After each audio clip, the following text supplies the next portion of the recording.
గంగా నది తర్వాత గోదావరికి ఎంత ప్రాధాన్యత ఉంది. అందుకే దీన్ని దక్షిణ గంగా అని కూడా మనం గోదావరిని పిలుస్తూ ఉంటాం. ఏదైతే ఈ యొక్క గోదావరికి 12 ఏళ్ల తర్వాత వచ్చేటువంటి 12 రోజులు జరిగేటువంటి పుష్కరాలు ఏవైతే ఉన్నాయో ఇవి చాలా పవిత్రమైనటువంటిగా, ఎందుకంటే గౌరవ సభ్యులు ఏదైతే మరి ఈరోజు మాట్లాడడం జరిగిందో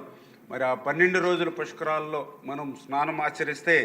మరి 12 సంవత్సరాల పాటు 12 పుణ్య నదుల్లో స్నానం చేసినటువంటి పవిత్రత పుణ్యం వస్తుందని ఏదైతే పురాణాలు చెప్తూ ఉన్నాయో దానిలో భాగంగా ఇంత పవిత్రంగా మరి పుష్కరాలను మనం ఆర్గనైజ్ చేస్తున్నాం. ఈ రోజనే కాదు, గతంలో కూడా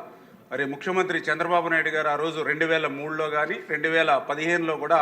మరి చంద్రబాబు నాయుడు గారి సారథ్యంలో పెద్ద ఎత్తున ఆ రోజు గోదావరి పుష్కరాలని మనం నిర్వహించుకోవడం జరిగింది. అదేవిధంగా రేపు 2027 జూలై 23 నుంచి ఆగస్టు 3వ తేదీ వరకు జరిగేటువంటి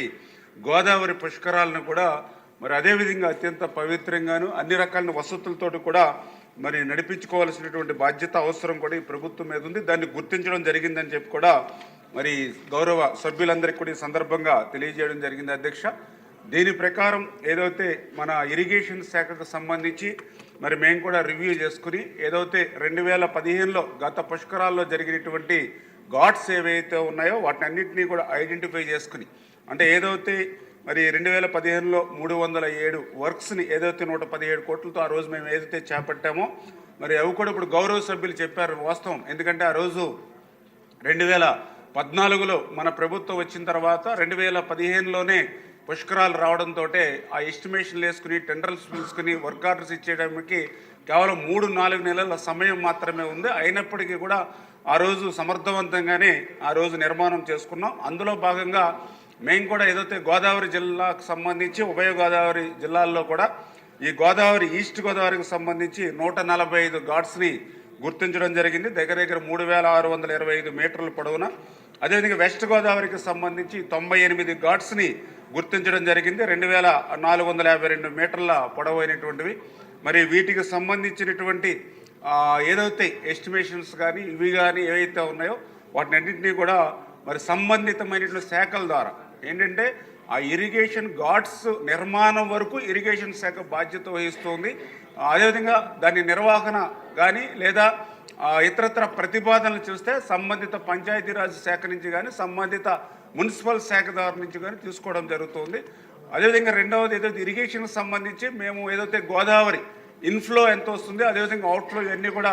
వాటర్ మేనేజ్మెంట్ కూడా మా బాధ్యత. అవి రెండింటి మీద కూడా ప్రధానంగా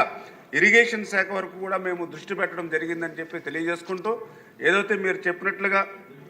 ఏదైతే ఈ యొక్క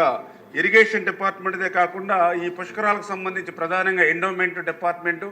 అదేవిధంగా మున్సిపల్, అదేవిధంగా పంచాయతీరాజ్, R&B, హోమ్ డిపార్ట్మెంట్, మరి civil supplies, fisheries department, security పడవలు ఇవన్నీ, అదేవిధంగా టూరిజం, ఇట్లా అన్ని డిపార్ట్మెంట్లు కూడా ఇందులో ఇన్వాల్వ్ అయి ఉన్నాయి అధ్యక్ష.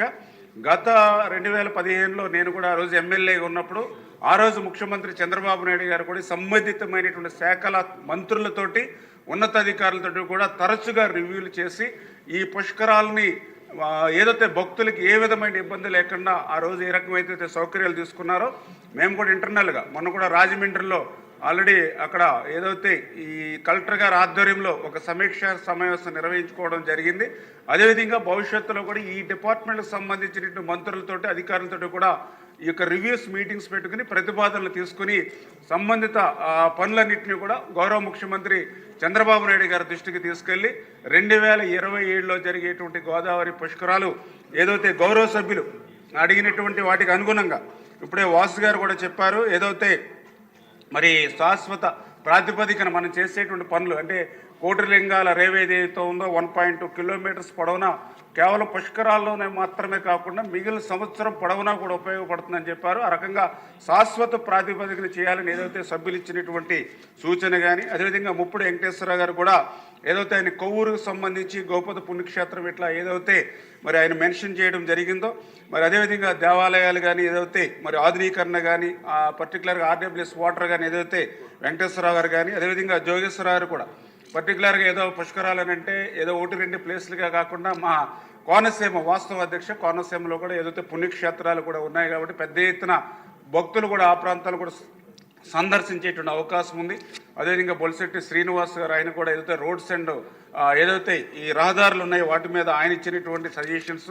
అదేవిధంగా నాయకర్, ఎందుకంటే ఆయన కూడా నర్సాపురం శివారు గోదావరికి చేత ఏదైతే ఈ సమస్యలన్నింటి మీద కూడా